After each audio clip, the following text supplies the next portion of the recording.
शैन परिवार के आप सभी कस्टमर, सभी एसोसिएट, आप सभी को राशिद नसीम, चेयरमैन शैन ग्रुप का प्यार भरा नमस्कार। साथियों, ऊपर दिए गए टेक्स्ट मैसेज के एवज में मैं आपको अपनी वॉइस नोट में जो मेरे ऊपर संदेश है उसको थोड़ा सा एक्सप्लेन करना चाहूंगा। सबसे पहले तो आप सभी कस्टमर जो लीगल में नहीं गए हो, जिनकी मेल आ चुकी है मेरे पास, और मेल में जिन्होंने कंसर्न दिया हुआ है कि उन्हें कंपनी पे भरोसा है और कंपनी के साथ जाना चाहते हैं और साथ में उनके कॉन्टैक्ट नंबर हैं, तो यकीन जानिए आपकी लाइबिलिटी जून तक उतरना हर हाल में संभव है, क्योंकि कंपनी खुद अपने आप को प्रूव करने के लिए, दोबारा रिस्टार्ट होने के लिए और अपनी इमेज को हिंदुस्तान में एक बार क्लीन इमेज बनाकर फिर से लॉन्च करने के लिए अपनी जिम्मेदारी पे सारे काम कर रही है। मैं आप सभी कस्टमर से कहना चाहूंगा कि जो अब तक लीगल में नहीं गए, बिल्कुल ये गलती ना करेंगे लीगल में जाने की, क्योंकि लीगल में आपको जिस रास्ते से ले जाया गया था पिछले 5 साल पहले, उसमें हम पर आरोप लगाए गए थे कि हमने 68,000 करोड़ का स्कैम किया है और लाखों कस्टमर पीड़ित हैं और हजारों एफआईआर हो गई हैं, पैसा विदेश चला गया। ये सारे आरोप हम पर लगाए गए थे, जो आरोप की जांच 4 साल तक एजेंसीज ने किया, और जब आरोप का कोई भी सबूत नहीं मिला तो एजेंसी ने एक प्रपोजल के तहत सेक्शन 8A के तहत जो मुकदमा दायर करवाया है, उसमें सारे सारे आरोप अपने आप खारिज होते हैं और अब सिर्फ मनी लॉन्ड्रिंग की जांच हो रही है। यानी अब एजेंसी के द्वारा दायर किए गए मामले में सिर्फ पीएमएलए एक्ट 2002 के तहत जो जांच हुई है या जो मुकदमा चलेगा, उसमें कंपनी को सबसे पहले मौका दिया जाएगा इस साबित करने के लिए कि हम पर लगाया गया पीएमएलए का जो आरोप है वो गलत है, और कंपनी साबित कर लेगी, क्योंकि जो हमारा काम का तौर तरीका रहा वो कहीं से भी पीएमएलए एक्ट का वायलेशन नहीं करता है। और हमारे वकील पूरी तरीके से इस मामले में सक्षम है कि कैसे कोर्ट के अंदर हम अपनी कंपनी को बाइज्जत बरी करें। फिर भी मैं आपको बताना चाहूंगा कि स्पेशल कोर्ट के बाद यदि किसी प्रकार से कोई भी ऐसा डिसीजन आता है जो कंपनी की फेवर नहीं होता है, तो हमारे पास उस डिसीजन को चैलेंज करने का टाइम होता है, हाई कोर्ट, सुप्रीम कोर्ट तक जाने का टाइम होता है, और इस पूरी प्रक्रियाओं में कई साल लग सकते हैं अगर ऐसा कुछ हुआ तो सारे लोग जो लीगल में गए हुए हैं वो पूरी तरीके से इतने साल तक उनको इंतजार करना पड़ेगा। जब तक कंपनी इस मुकदमे को लड़ रही है तब तक एक पाई भी किसी प्रकार से किसी को मिलना संभव नहीं है। अब यहां दो चीजें होती हैं, दो चांस है। पहली चीज, कंपनी मुकदमा जीत जाती है, और ये होगा हर हाल में, ये होगा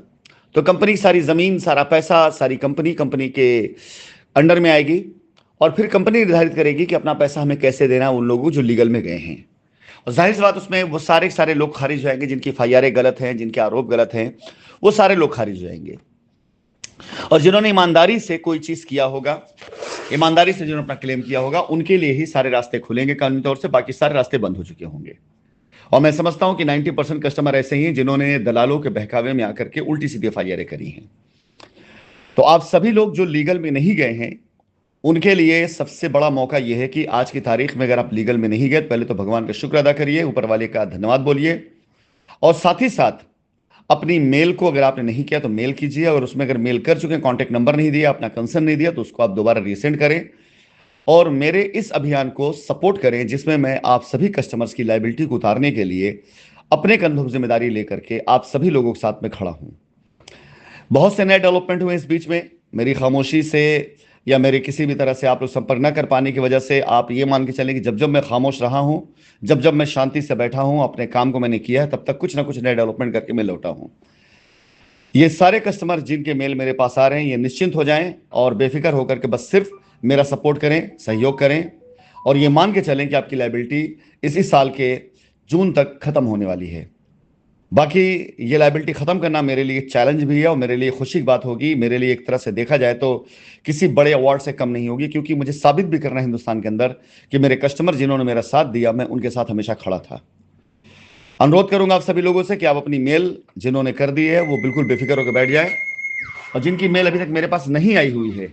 वो मेल करें और अपने विचारों को यहां वहां किसी तरह से मत व्यक्त करें, किसी ग्रुप में ना व्यक्त करें। और अगर आपने ऐसे किसी ग्रुप को ज्वाइन कर रखा है जिस ग्रुप में सिर्फ आपको बहकाया भड़काया जाता है, तो विश्वास जाने आपके लिए हमारे पास कोई स्थान नहीं है। जल्दी मैं अभियान शुरू करने जा रहा हूं कि ऐसे लोगों के साथ जुड़े हुए लोग जो एंटी कंपनी एक्टिविटीज में रहे, उनके ग्रुपों में जुड़े हुए लोगों के साथ कंपनी कोई रियायत नहीं बरतने वाली है, कंपनी उनको बिल्कुल खारिज करेगी और दोबारा कभी भी किसी भी तरह से ऐसे लोग लाइबिलिटी के बारे में सुनेगी भी नहीं कंपनी, क्योंकि कंपनी स्वतंत्र है अपने फैसले को लेने के लिए। जब हम अपने पास से अपनी जिम्मेदारी खत्म कर रहे हैं तो हमारी मर्जी है कि हम किसको चुनेंगे, किसको सेलेक्ट करेंगे, क्योंकि कंपनी की जमीन से हम लाइबिलिटी नहीं खत्म कर रहे हैं।